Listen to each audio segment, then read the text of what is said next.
Saúde a igreja com a graça e a paz do Senhor Jesus. Hoje é um dia bem complicado. Estava compartilhando com a Débora que desde quarta-feira eu estou atendendo um jovem cristão. E ontem, por volta de 11h30, meia-noite, ele me mandou a última mensagem. E o braço todo cortado, daqui até o punho. E hoje eu fui ao Novo Horizonte socorrer uma família, uma menina não cristã, 17 anos, linda, perfeita, e não entende por que só chora e acha que a vida dela já está chegando também num limite. Mas a hora que eu estava indo para o Novo Horizonte, 3h30 da tarde, a minha prima me ligou para falar de 2 irmãos que ela acompanhava, e um deles, fazendo faculdade, se enforcou hoje de manhã, e era 1h da tarde quando ligaram para ela que o ML ainda não tinha ido retirar o corpo, e a família estava lá despedaçada. Então, nós estamos falando de um tempo muito ruim, de um tempo em que a vida parece que não tem muito sentido, e o pior de tudo, um tempo em que as pessoas perderam a esperança. E eu fiquei pensando muito nisso hoje, comentei com a Débora, falei, hoje é um dia difícil, mas eu creio que Deus, Ele quer que a gente tenha empatia pelo sofrimento, e tem dia que Ele passa a gente na moinha, para a gente vir bem quebradinho para o altar, bem moído para o altar, e totalmente dependente da graça dEle. E sabe de uma coisa? Tem que doer em mim e em você. Você não precisa conhecer esse pai e essa mãe para você chorar nessa noite por essa família, para você clamar misericórdia sobre essa família. Eu vim pensando no Dan, pensando na Débora, eu vim pensando nos adolescentes da igreja, eu vim pensando no Isaac, Esther, e eu falo, Deus, é só o Senhor. Glória a Deus pela bagunça, glória a Deus pela casa encardida, glória a Deus pelo sofá encardido, mas nós realmente precisamos reconhecer a bondade do Senhor. Eu tinha passado uma música para a equipe de louvor, e a falha minha mesmo, irmãos, eu passei quinta-feira. Mas porque Deus começou a falar comigo sobre o sopro do Espírito, sobre o fôlego da vida. E eu queria cantar com a igreja, mas eu acho que eu quero cantar agora, como uma oração. Não sei se a turma, as meninas vão cantar. Não vão? Puxa vida, gente, vai acabar. Ai, meu Deus. Ok. Mas eu queria convidar a igreja para cantar, caso alguém conheça. E ela é uma oração. Enquanto o pessoal do louvor está vindo, eu queria que você abrisse a sua Bíblia comigo em Jeremias capítulo 29, o versículo 11.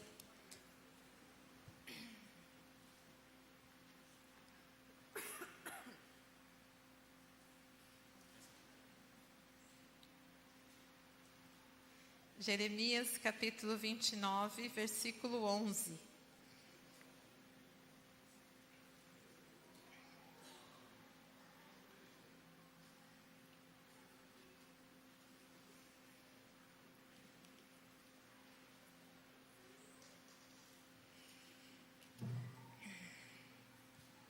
E nessa passagem o Senhor, Ele nos faz uma afirmação muito, muito valiosa.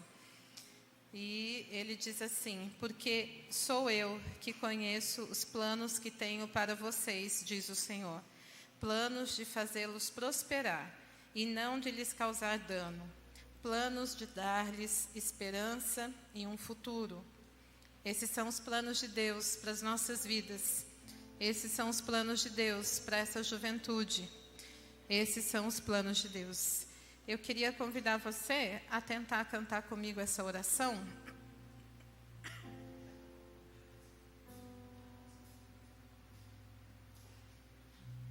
Pode fazer?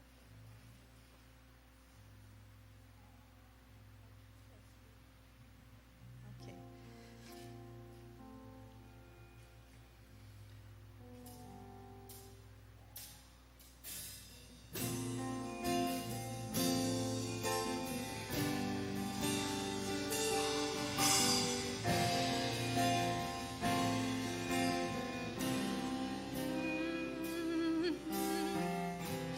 Santo Espírito, enche este lugar.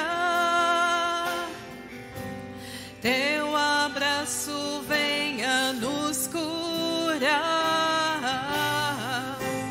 Mostra a todos nós o teu poder. Santo Espírito, enche este lugar.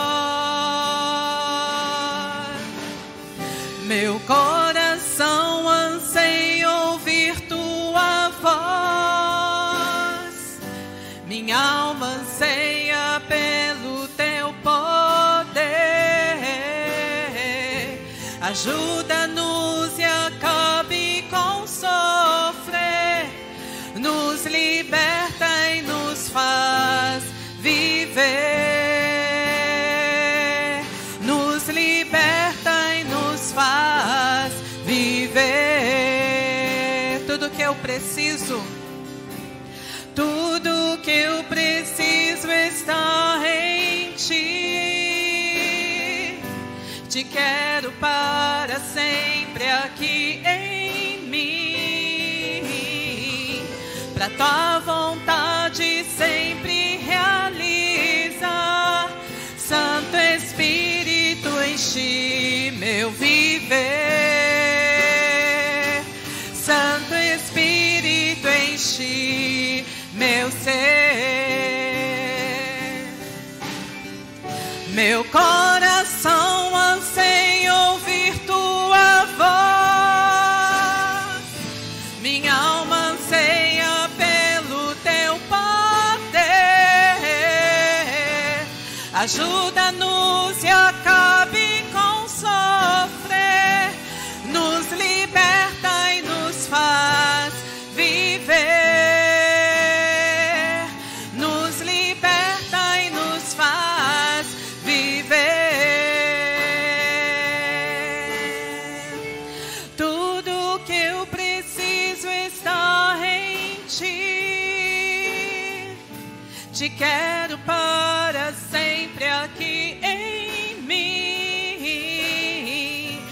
Para a tua vontade realizar. Santo Espírito, enche meu viver. Santo Espírito, enche meu ser.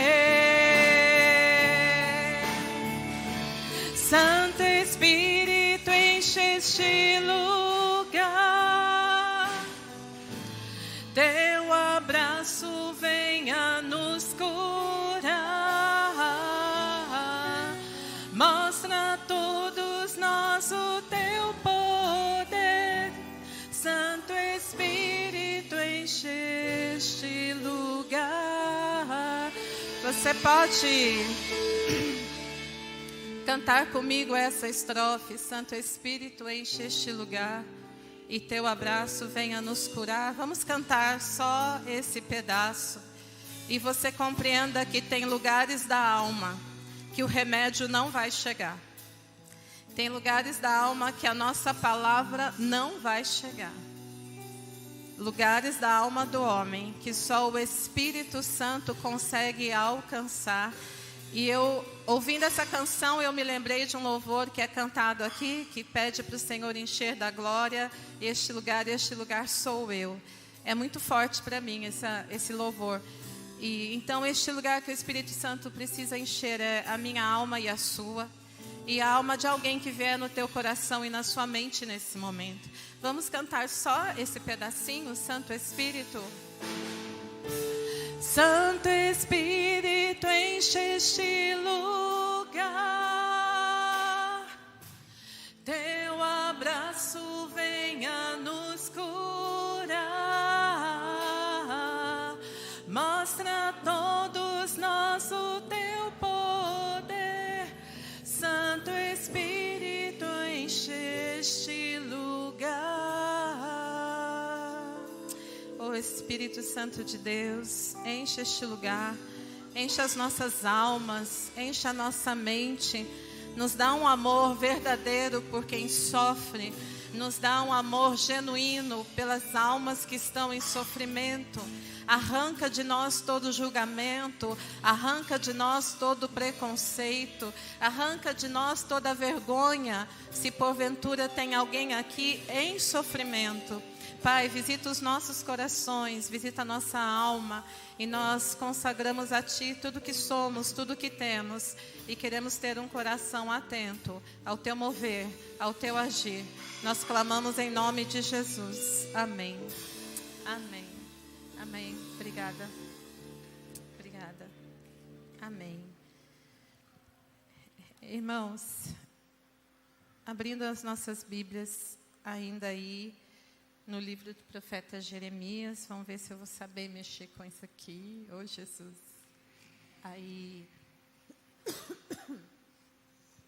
eu escolhi essa frase, depressão e a expressão da graça de Deus, porque muitas vezes a gente acha que quando Jesus morreu na cruz, conforme Isaías 53 nos fala, a gente pensa que ele levou sobre si aquelas dores que não é muito difícil de explicar. Então eu peguei uma gripe, eu não cuidei da gripe, a gripe virou uma pneumonia, e quando Jesus morreu na cruz, então faz sentido, ele morreu pela gripe e pela pneumonia. E ninguém tem vergonha de falar que está com gripe ou com pneumonia. Aliás, se o teu filho tropeçar e quebrar o pé e você perceber que ele tem uma fratura, você não vai falar para ele entrar no quarto e orar, que Deus vai dar um jeito. Você pode até orar no carro, mas você vai pegar o teu filho e você vai levar no ortopedista, porque ali existe uma fratura, e você vai dizer: Jesus morreu para restaurar o teu osso, meu filho. Você vai conseguir andar. E você não vai ter vergonha nenhuma de entrar com a criança na igreja com o pé engessado. É até muito chique. A gente já pede uma caneta para assinar, para botar um nome. As tias passam um batom bem legal que criança gosta e dá um beijo ali. Nossa, se for adolescente, ele vai te amar pela eternidade. E a gente faz toda essa festa com tudo quanto é tipo de doença. Mas quando nós falamos das doenças da alma, quando nós falamos das doenças emocionais, parece que a gente está falando quase que de uma blasfêmia. Parece que é um negócio que não cabe na vida do crente. E em vez de nós procurarmos ajuda, em vez de nós irmos até a esse Jesus que morreu na cruz e perguntar para Ele o que devemos fazer, a gente já começa o julgamento. Irmão, tem pecado aí? Confessa, vai. Fala mais rápido que resolve melhor. Ou a gente já fala, é falta de serviço na igreja, vai falar com o pastor Alexandre, vai se oferecer para consertar a porta, você não sabe mexer com vidro, faça um curso pela internet, se ofereça para arrumar a porta, quem sabe ocupando a mente, quem sabe tendo serviço. Essa frescura, essa dor vai passar. Para as mulheres se diria, pegue um bom tanque de roupa, né? E vá fazer academia para os seus bíceps, e ali você descarrega todas as suas angústias. Cada um tem uma receita muito boa para dizer que esse assunto aqui, que vai terminar muitas vezes, infelizmente, num suicídio, não faz parte de assunto da igreja. Nós não poderíamos estar mais enganados. Quando você estiver pensando assim a respeito de alguém, lembra desse texto e imagine o Pai Celeste olhando para a tua cara e dizendo: eu é que sei que pensamentos eu tenho a respeito dessa vida. Não é da tua conta, se você não quer ajudar. O Pai é bravo, é isso mesmo. Imagina Ele falando assim mesmo com você. Eu é que sei que pensamentos eu tenho a respeito dessa vida. Eu é que sei por que eu permiti. Eu é que tenho a cura. Imagina Deus olhando para o teu julgamento e te dando essa resposta. Esse texto ele tem duas vertentes. Um consolo para nós. Deus é quem sabe o que Ele pensa de mim. Mas também um puxão de orelha. Deus é quem sabe o que Ele pensa do outro.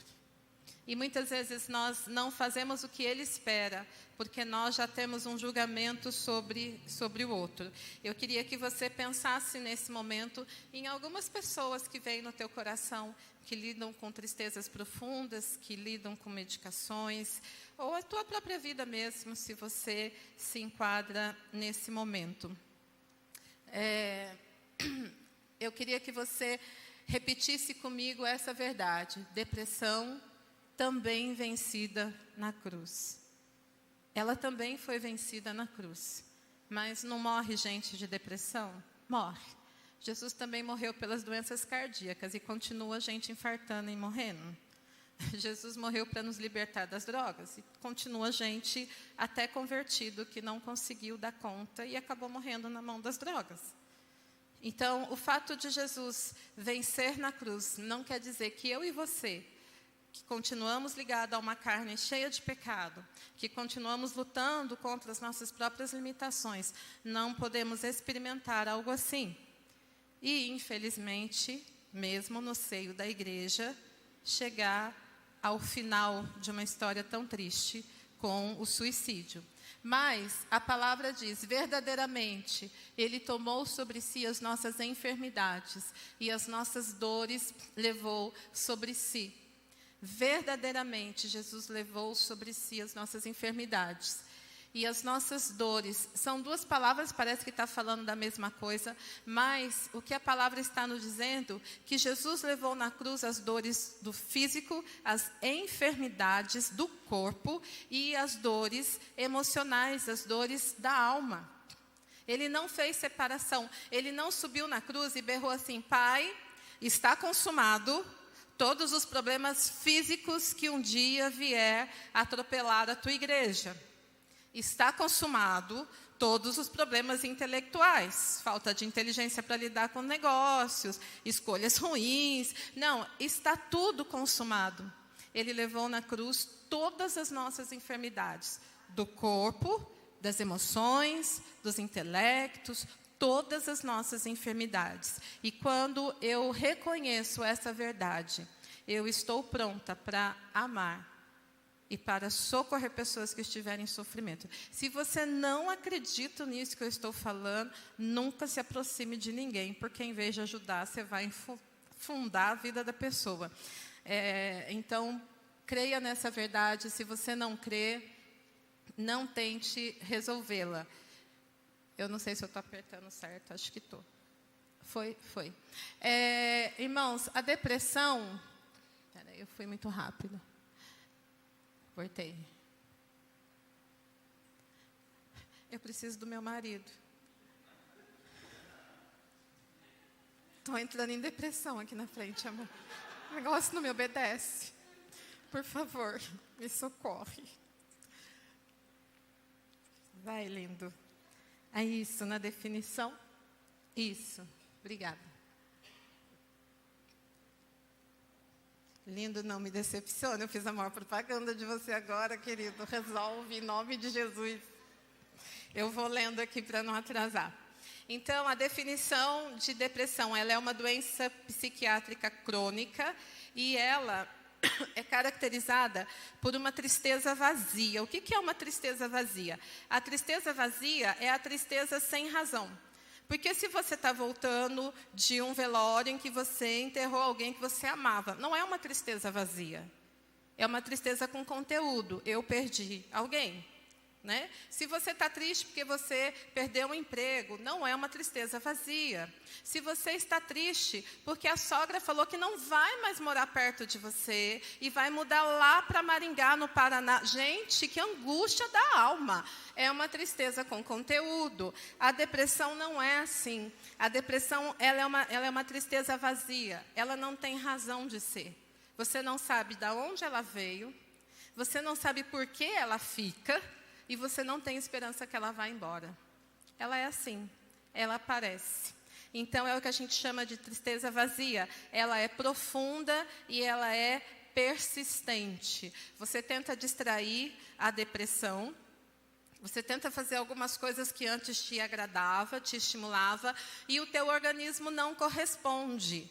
Não corresponde. Gente, é algo muito sério. Quando eu tive a depressão pós-parto, meninas, creiam, nem o cartão de crédito do Lindo me alegrava. Eu falei, Jesus, esse negócio é sério mesmo. É um trem que pega. Então, é uma tristeza persistente. Você tenta tudo o que você já fez, que em outros momentos te agradaria, e o teu organismo não corresponde. Não é uma tristeza que tem uma explicação. Outra característica da depressão é que ela altera os comportamentos básicos da manutenção da vida. Ela mexe com o seu sono, ela mexe com a sua alimentação, ela mexe com os seus relacionamentos. Então, ela bagunça tudo. Você começa a ser uma pessoa que não consegue ter prazer numa comida. Você não consegue ter vontade de se alimentar. Nada para você é bom. E aí você começa a afetar pessoas, porque as pessoas vão tentando te agradar e você não consegue corresponder. E você começa a fugir de pessoas. Todos os seus relacionamentos começam a ser danificados. Relacionamento de trabalho, relacionamento na igreja, relacionamento com família. Todos os relacionamentos são afetados pela depressão. Por isso, hoje, dentro dos locais de trabalho, a primeira causa de afastamento de trabalho hoje são as doenças psíquicas, em especial a depressão e a síndrome do pânico. E a depressão também coloca o ser humano numa posição de desesperança assustadora. É apavorante. Esse menino que me mandou as fotos, a foto dele com os cortes, ele mandou a foto e na sequência ele colocou assim: Beth, é a única forma de eu aliviar a dor que eu estou sentindo. É transferir a dor para os meus braços. É um desespero, é uma angústia que nem eles conseguem explicar. Quando a gente fala das pessoas que fazem os cortes, a gente chama de cortantes. Quer dizer, não são pessoas que ainda estão querendo morrer. Eles estão querendo transferir a dor para um outro tipo de dor. Por isso que é comum você ver a pessoa já cicatrizadinha, né? Mas como ele não resolveu a depressão, mas ele também não quer morrer, ele é um cortante. Ele só está transferindo a dor de lugar. Às vezes corta a perna, mas eles não gostam muito de cortar a perna porque é mais difícil de esconder. E na perna também você tem um risco de um estrago maior. Normalmente eles cortam os braços, colocam os blusão, colocam, né? As meninas às vezes passam maquiagem, passam uma base, esconde, porque não é vontade de morrer, é vontade de transferir a dor. Tá certo? Então, lá no grupo da prefeitura, na Vila Jussara, eles separam os cortantes do suicida. Não quer dizer que a pessoa que começa a se cortar, a gente não vai tratá-lo como uma pessoa que tem potencial. Por quê, gente? Porque vai chegar uma hora que ele vai perceber que não está adiantando cortar o braço. Vai chegar uma hora que ele vai querer algo que resolva. Então, os cortantes deixam a gente com atenção também dobrada, tá certo? Você passa... Ah, lindo. Você sentou. Tá bom, vai, vou te perdoar. Lindo, sem você não dá. Não foi. Não tem jeito, amor.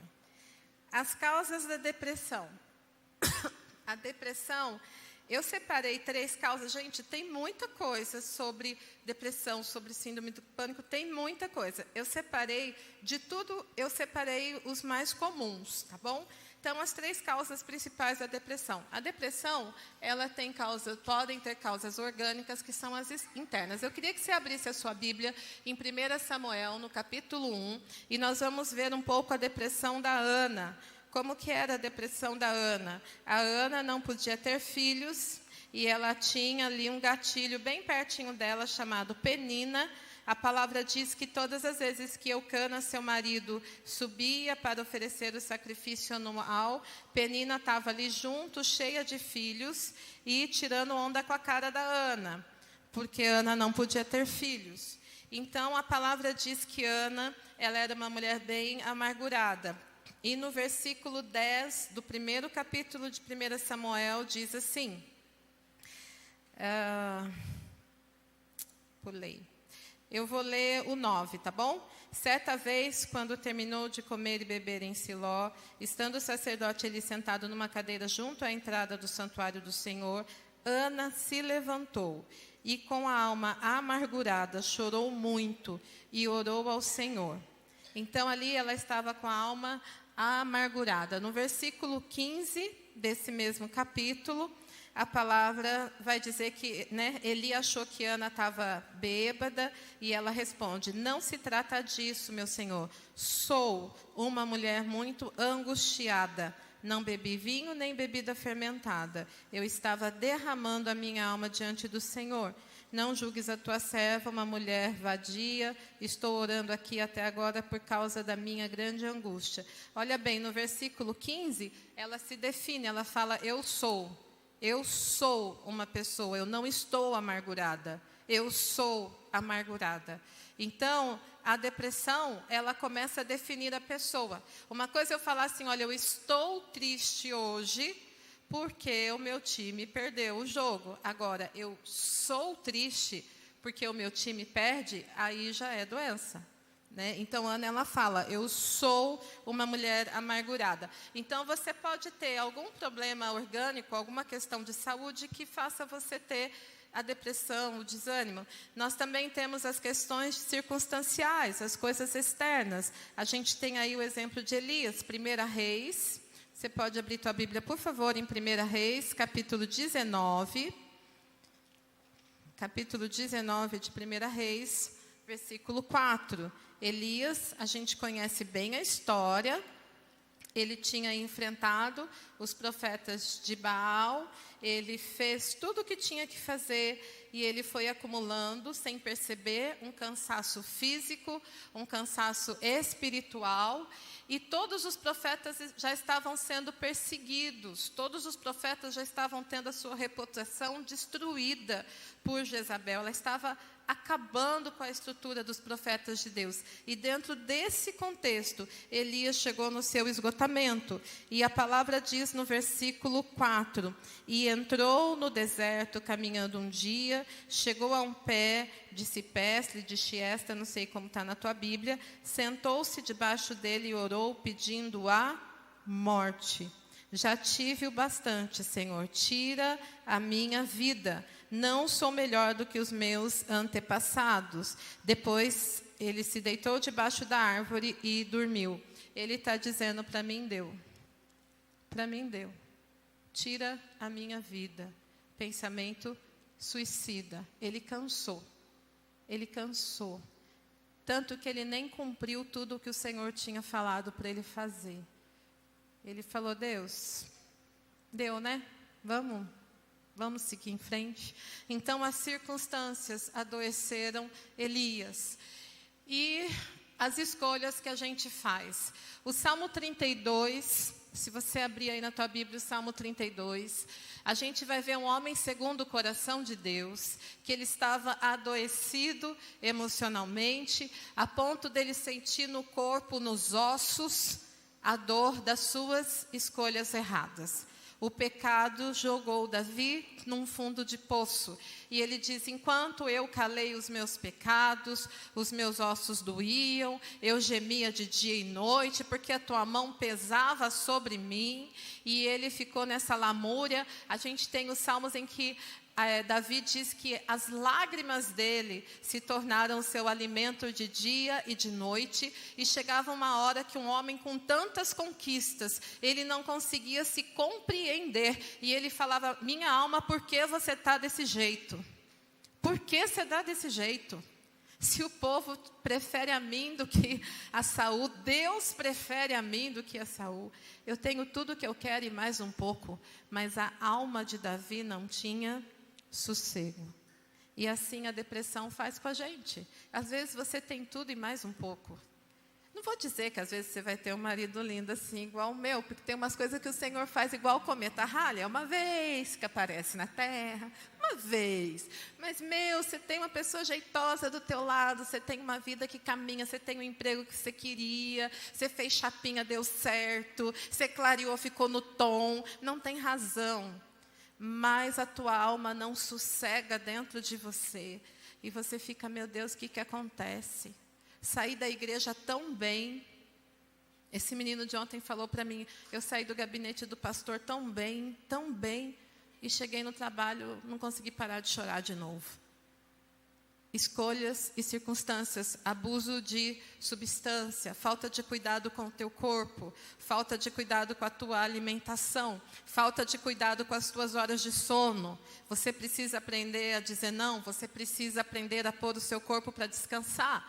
A falta de sono, gente, a hora do sono, vocês não têm noção do quanto o nosso organismo, ele se restaura, ele se refaz. O Senhor, para nos dar um incentivo, Ele fala assim, que aos seus amados, Ele dá, Ele abastece enquanto dormem. Ele quer nos colocar para dormir, porque quando Ele foi criar a mulher, Ele botou o homem para dormir, e quando ele acordou, que maravilha. Às vezes você só está precisando dormir mais um pouco, irmão, e você vai ver a maravilha que está do teu lado. Fecha parênteses e vamos que o assunto é outro, mas você precisa dormir, você precisa descansar. Quando você dorme, tudo que você aprendeu durante o dia, ele vai fechando os sentidos. Você estabelece a tua memória quando você dorme. As tuas emoções, elas vão se assentar e vão fazer sentido com a realidade. E qual é a característica que a gente vê na depressão e na síndrome do pânico? As coisas parecem muito maior do que elas realmente são. Porque a gente começa a não dormir direito. E aí o cérebro não consegue sossegar a emoção e colocá-la num parâmetro legal, real. E as coisas começam a ser grandes demais para nós. Você precisa dormir, você precisa descansar, você precisa se alimentar e dar um tempinho para a comida baixar e não sair comendo, falando, comendo no carro e no celular. Não dá para ser assim. Não dá para ser assim. As nossas escolhas levam muitas vezes o nosso corpo a adoecer. O que é a morte para quem está em depressão? Estou de olho aqui na hora, pastor. O que é a morte para quem está em depressão? Então, para quem está em depressão, a morte é a finitude da dor. A pessoa não está desistindo da vida. Lembra de Jonas? O livro de Jonas é uma coisa muito interessante, porque ele não termina. O livro de Jonas termina com Deus fazendo uma pergunta para Jonas. E Jonas queria morrer, gente. Jonas não aguentava. Ele estava tão decepcionado com Deus. Jonas, ele é meio esquisito. Ele parecia nós, assim. O cara estava decepcionado porque a flor morreu. A flor morreu, gente, acabou com ele. Mas é porque ele já vinha dentro de um processo de fuga. Então, uma coisa tão simples que Deus queria mostrar para ele ficou grande demais. Deus fala, cara, você está com dó da planta. E você não estava com dó do povo de Nínive. Não faz sentido. Mas ele queria desistir. Ele queria botar um fim numa história que já nem ele estava entendendo mais. E assim é a morte. Vamos pensar que esses homens do Antigo Testamento que a gente citou, eram homens que conheciam e temiam a Deus. Eles não tinham coragem de acabar com a vida, mas eles sabiam que o Deus que eles serviam podia acabar em 2 palitos. Então, Deus, resolve para mim. É o que a gente chama de suicídio emocional. Aqui dentro eu já morri. Eu só quero alguém lá fora que faça validar essa morte. Então, a pessoa, ela provoca alguém para que faça. A segunda coisa, a morte, para quem está em depressão, ela abre uma possibilidade de arrancar do mundo um peso morto. A pessoa acha que ela é a causa de todas as angústias da humanidade e da família. Ela acha que sem ela, a família vai seguir melhor. Ela acha que sem ela, o mundo vai ser melhor. Olha o que Elias fala para Deus, eu não sou melhor que meus pais. Eu não sou. Então deve ter gente boa por aí. E tanto que ele realmente não fez o que Deus falou para ele fazer. Porque talvez na cabeça dele, Eliseu seria melhor que ele para ungir Jeú e para fazer as outras coisas. A pessoa acredita que ela está livrando o mundo de um peso. Por isso ela busca a morte. E por último, ela é uma ação de impulso desprovida de reflexão das diversas realidades. A pessoa não imagina, ou ela não se lembra, ou ela não consegue pensar na realidade após a morte. Ela só pensa no momento. E uma coisa que eu falo para os meus atendimentos que tentam o suicídio, eu falo para eles, ninguém morre sozinho. Você mata um monte de gente com você. É uma mãe que nunca mais vai ser a mesma. É um pai que nunca mais vai ser o mesmo. É um filho que nunca mais vai ter prazer na vida. São pessoas envolvidas que vão morrer junto com você. só vão estar por aqui, mas emocionalmente destruídas. E a pessoa em depressão, ela não consegue ter essa clareza quando ela decide. Ela perde a condição de escolher. Verdades para a vida. Agora ali eu coloquei a segunda parte do versículo. Porque sou eu que conheço os planos que tenho para vocês, diz o Senhor. Planos de fazê-los prosperar e não de lhes causar danos. Planos para dar-lhes esperança e um futuro. Lembra que a última característica da depressão é a desesperança? Quem tem esperança é o nosso Deus. Quem pode restituir esperança é o nosso Deus. E o plano dele para nós é esse. O plano dele para nós é esse. É nos dar futuro e nos dar esperança. Mas a pessoa que busca o suicídio, ela realmente acredita que a vida dela passou a hora de acabar. Quem tem que dizer para ela que ainda não? Eu ou você? Porque ela já perdeu a capacidade de refletir as realidades da vida. Tem que ser eu, tem que ser você. Não vão fazer como os custódios. Gente, olha, eu vou contar rapidinho. O meu tio, há muitos anos atrás, falou que ia suicidar. E aí, num domingo. Gente, a gente não tinha entendimento, tá? Queria abrir um parênteses para vocês, foi a misericórdia. E a gente estava comendo, ele falando, eu vou morrer, mas não era mesmo não, tá, gente? Era palhaçada mesmo dele. E nós falamos assim, faz um favor para nós, faz isso na quinta-feira de manhã, para a gente poder ter folga quinta e sexta. Ele estava bêbado. Daí ele chorava porque ninguém levava a sério. E aí ele falou, então eu estou indo lá para a lagoa, lá do Interlagos. Hoje não, quinta-feira de manhã ou quarta-feira à noite. Aí a gente já emenda o fim de semana, e ele estava chapado, ele sumiu. Ele não conseguiu achar a lagoa, então depois ele voltou muito sem graça. E aí, cada vez que ele aprontava, a gente falava, você quer o mapa da lagoa, você está com dificuldade. Mas é claro, a gente não tinha noção que o negócio podia ser sério, né? Então não façam isso. Mas nós temos que ter nos nossos lábios as palavras de esperança, as palavras de vida. As palavras para dizer que Deus tem um plano a respeito dessa vida, que está achando que a vida dela não tem mais função. Deus não desperdiça recursos. Deus não desperdiçou nada da cruz. Nenhuma gota do sangue derramado na cruz foi e nem é desperdiçado. Toda a vida conta, toda a vida é importante. Mas a pessoa fora da sua condição, quem tem que dizer isso para ela sou eu e você. Quais são as verdades para a vida que a gente tem que considerar? A vida humana tem um valor incondicional. Não tente entender o que Deus pensa a meu e a seu respeito, porque eu também não entendo. Não dá para entender a graça. Não dá para entender porque Ele olha para a nossa cara e fala, eu vou morrer por você. Jesus tem certeza? Fui. E já foi mesmo, Ele já morreu, está consumado. Não dá para entender, mas é um valor e um amor incondicional. Nós o amamos porque Ele nos amou primeiro. Jeremias diz que com amor eterno Ele nos atraiu. Não foi pela justiça da lei, senão a gente estava no sal. Eu também não sei porquê. Mas Deus tem para as nossas vidas um valor incondicional. A vida é uma experiência sem possibilidade de repetição. Isso nós temos que lembrar. O dia de ontem não vai se repetir. O que eu fiz ontem, se foi bom, se foi ruim, eu só posso analisar para o que eu vou fazer hoje e amanhã. Mas não tem possibilidade de repetição. Então preste muita atenção nisso. A vida é algo singular. Cada um é cada um. Gente, o homem bonito daquele ali é singular. Só tem aquele. Glória!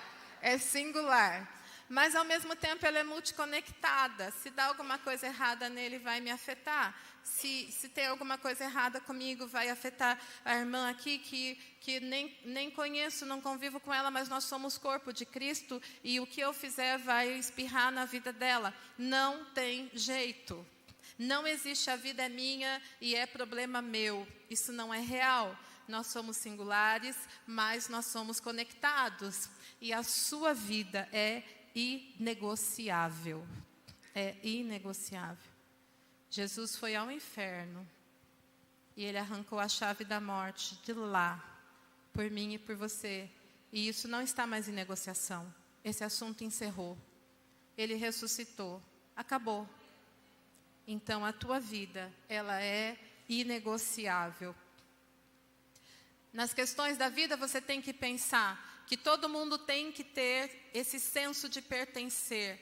Diga para os seus filhos que eles pertencem a você. Diga para o teu marido que ele pertence a você. Diga para a tua esposa que ela é tua. Nós precisamos ter esse senso de pertencimento. Senão a gente fica muito vulnerável. Muito vulnerável. Nós vivemos em ansiedades e antecipações. Não é ruim a ansiedade. Ela é boa. Porque ela nos impulsiona. A questão é quando ela nos domina e nos leva para as antecipações. Eu já acho que tudo vai dar errado antes de começar.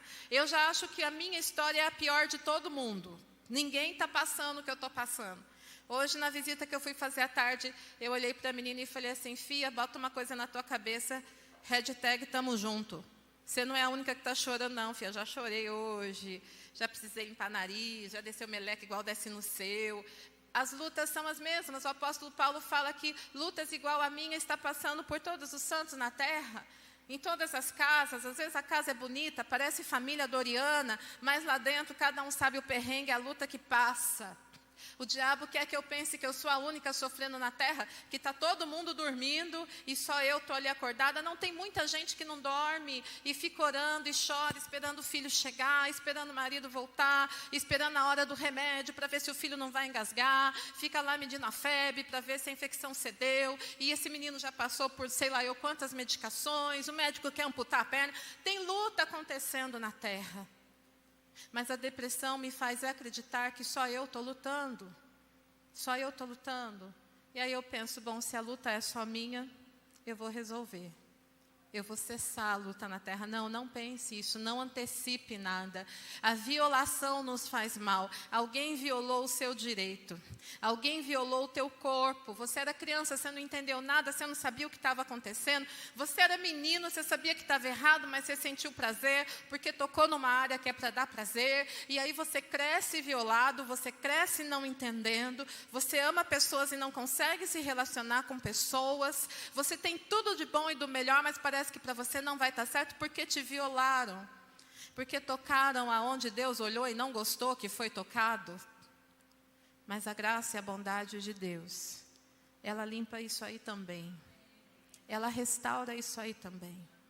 Não tenha vergonha de confessar para alguém. Tiago fala que a gente tem que confessar para sermos curados. Não está falando de salvação, está falando de cura.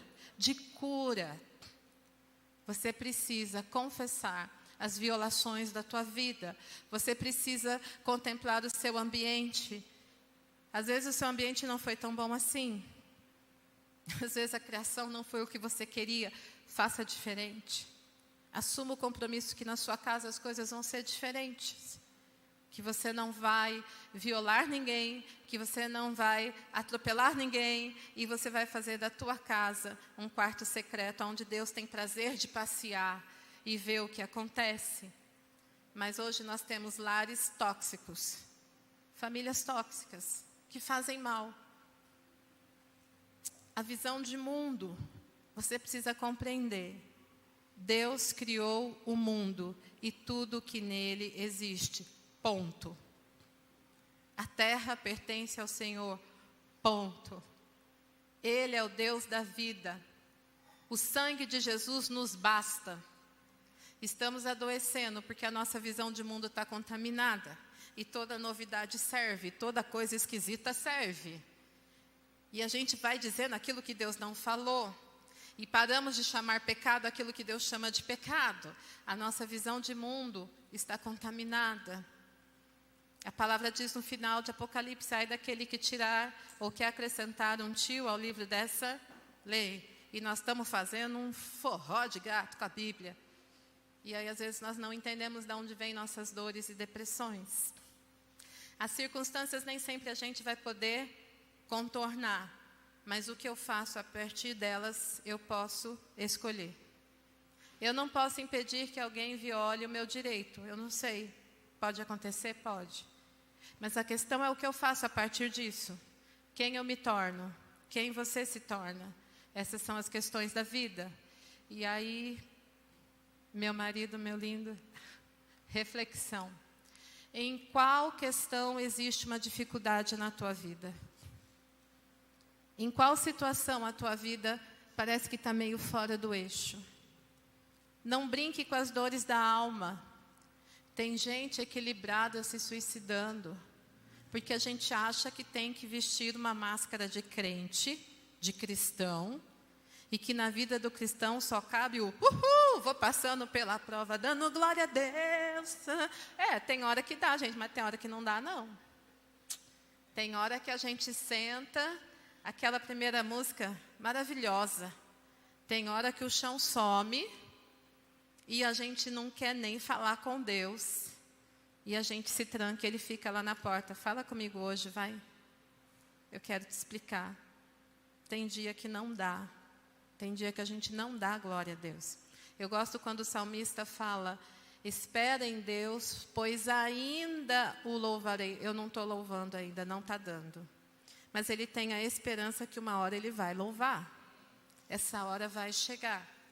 Em qual dificuldade você está? Minha história não é única. Existem sobreviventes felizes. Tem pessoas que passaram pelo fundo do poço. E o Senhor resgatou.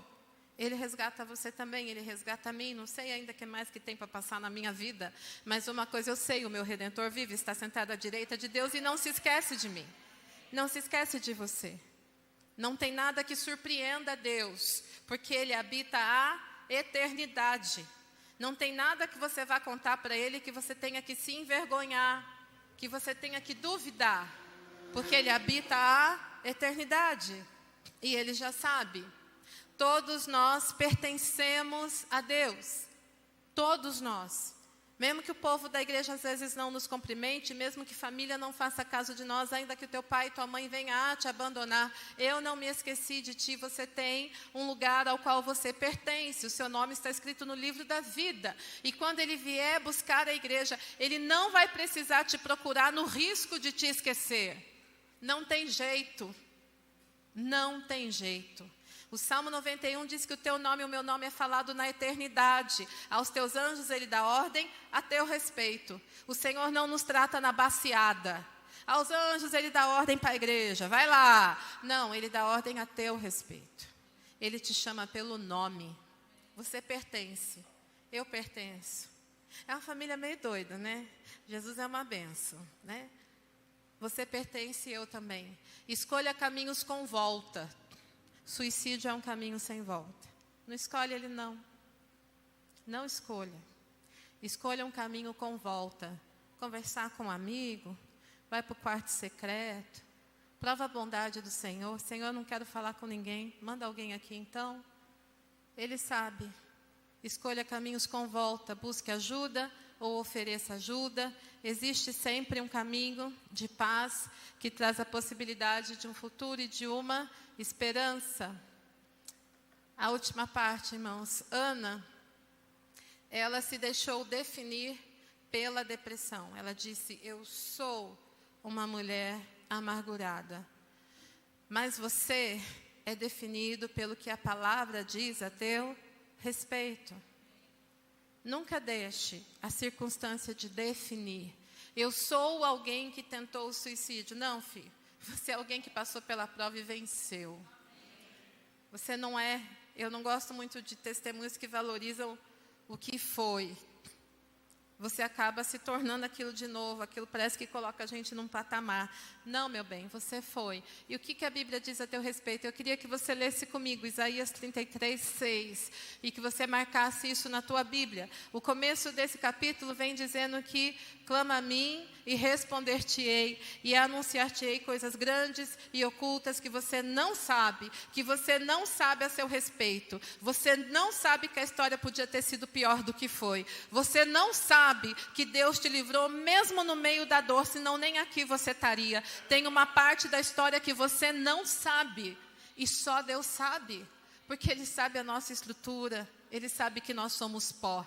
Cada ano eu descubro um detalhe na minha saúde, que se eu soubesse em 2003, eu acho que eu não estava aqui não, eu tinha que saber, era depois mesmo. Mas Ele já tinha feito, Ele só deixou para me contar depois, porque talvez eu não tivesse estrutura. Tem coisa que você não sabe. Vamos ler o texto que está ali? Entretanto, farei vir sobre ela saúde e cura. Sararei o meu povo e lhe manifestarei abundância de paz e de verdade. É isso que Deus está dizendo de nós, dessa igreja aqui, da sua vida, da nossa família. Entretanto, eu farei vir sobre a vida da Beth, sobre a vida do Alexandre, sobre a vida do André, sobre a vida da Isabel, eu farei vir saúde e cura. Eu vou sarar o meu povo em São José dos Campos. Eu vou manifestar abundância de paz e de verdade. A pessoa que busca o suicídio, ela não tem esperança, ela não tem paz e ela não acredita que a vida dela vai fazer falta nesta terra. E você é a pessoa que pode dizer isso para ela.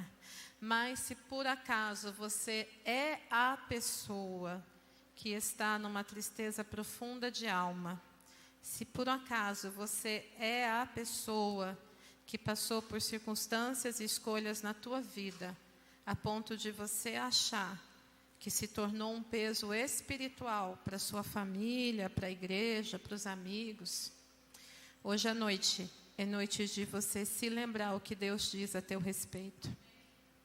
Hoje à noite é noite de você crer que existe uma esperança, existe um caminho com volta, que é entrar no quarto secreto, conforme nós contamos, e sair do quarto secreto abençoados e abençoadores. Não tem nada que você queira contar para Deus que Ele já não saiba. O teu Deus habita a eternidade e Ele não tem prazer que a gente morra fora do tempo. Ah, nós não somos peru de Natal para morrer de véspera. Eclesiastes diz que se nós agirmos como um louco, nós morreremos fora do tempo. Não crer nesse amor, não buscar ajuda, não cuidar de si, é agir como um louco. Não, eu não estou falando de salvação, gente. Eu estou falando de vida abundante e tempo de estabelecer legados na terra. De deixar sua família pronta, de deixar as estacas da sua fé colocadas para a posteridade. É disso que eu estou falando. Deus tem pressa em curar a sua igreja. Que Deus te abençoe. Que Deus te dê amor verdadeiro por pessoas que estão em sofrimento. E que você creia que o Deus da esperança está aqui. E nessa noite Ele já nos visitou. E Ele tem para nós um futuro e uma esperança. Amém? Eu queria orar com a igreja e eu queria clamar ao Senhor por famílias em sofrimento. Se você se lembra de alguém, se você tem alguém na sua família precisando de uma oração, você pode se levantar representando essa pessoa para nós orarmos juntos. Não precisa expor quem é a pessoa, se você não quiser. Mas às vezes tem alguém que você conhece que você fala, puxa, pensei em fulano. E fique em pé para a gente orar. E vamos liberar uma palavra de bênção. A Bíblia diz que o poder da vida e da morte está na palavra e nós comemos do seu fruto, né? A palavra diz que nós temos autoridade espiritual para abençoar. E nós queremos abençoar pessoas nessa noite. E se você é uma pessoa assim, fale com Deus no seu lugar e peça para Ele um escape nessa noite. Para Ele mostrar alguém, para Ele colocar alguém do teu lado, para que a obra do Senhor seja feita na tua história. Amém? Senhor Deus e Deus soberano, Deus de amor e graça, Deus de bondade, Deus de toda a esperança. Deus, a Tua palavra nos afirma que o Senhor nos consola nas nossas fraquezas, que o Senhor é o Deus que entra com uma palavra de restauração e com a ordem da Tua palavra, com as águas que saem do Teu trono, aonde a raiz da árvore já secou, já morreu, aos cheiros das águas ela brotará, ela voltará a ter trazer vida. Deus, nessa noite aqui, nós pensamos em pessoas, em familiares, em amigos, que estão como, Senhor, essa raiz seca na terra. Nós pensamos em pessoas que perderam o vigor, que perderam a capacidade de frutificar. Mas nesta noite nós queremos declarar o cheiro das águas. Nesta noite nós queremos clamar pela visitação do céu. Pai, em nome de Jesus, alcance essa pessoa que o Senhor conhece pelo nome. O Senhor sabe quem estamos representando ficando em pé. Nós declaramos o sangue do Cordeiro aspergido nas portas dessas casas, para que a morte não venha ceifar vidas.